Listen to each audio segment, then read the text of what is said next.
Hi, Highrock. Welcome to this Sunday's edition of Hope Bound.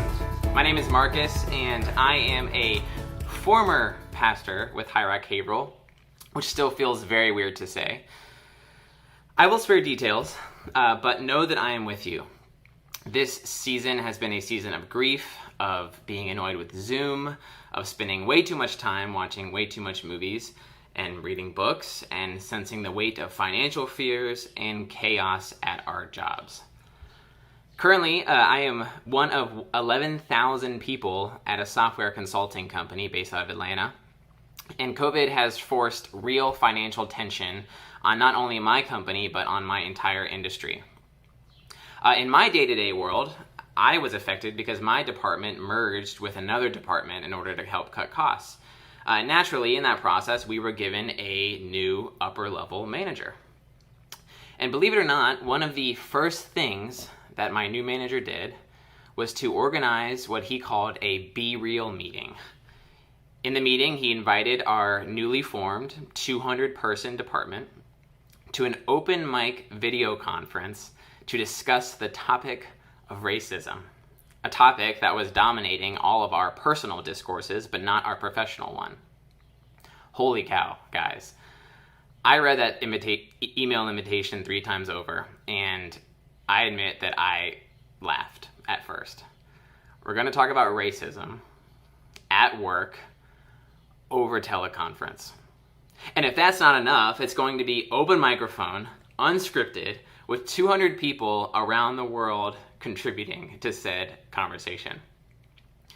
The American professional part of me began to squirm.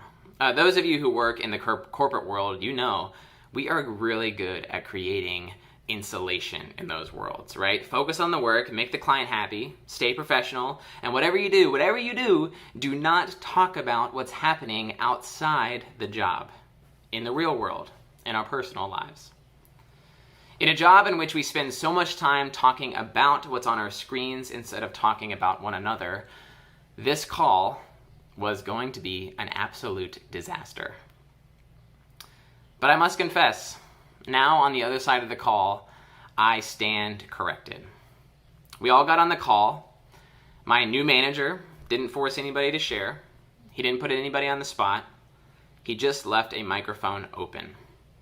And over the course of that hour, I watched as my Black, brown, and minority coworkers courageously and voluntarily shared their stories.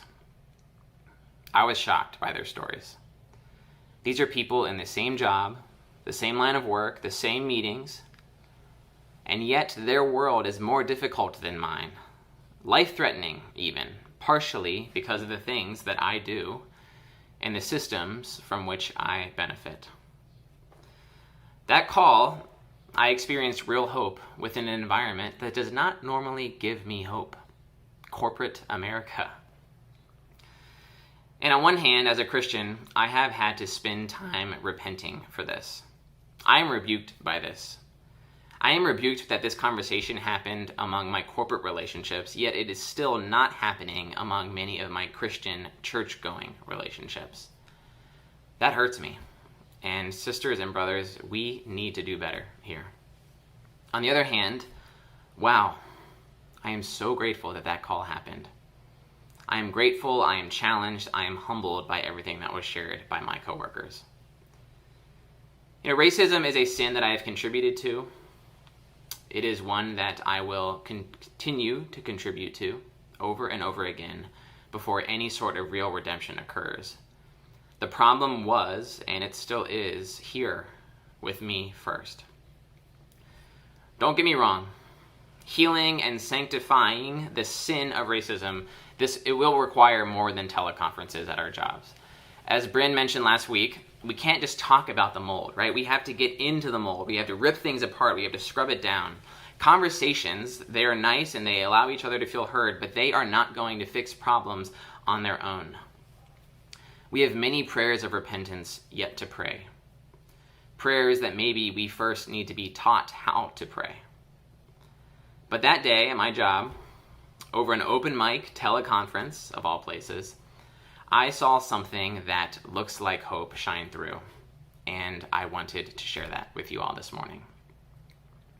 Enjoy the rest of your worship, and my prayer for you all is that you continue to have similar experiences in many unexpected places. That's it for this morning. That has been this week's edition of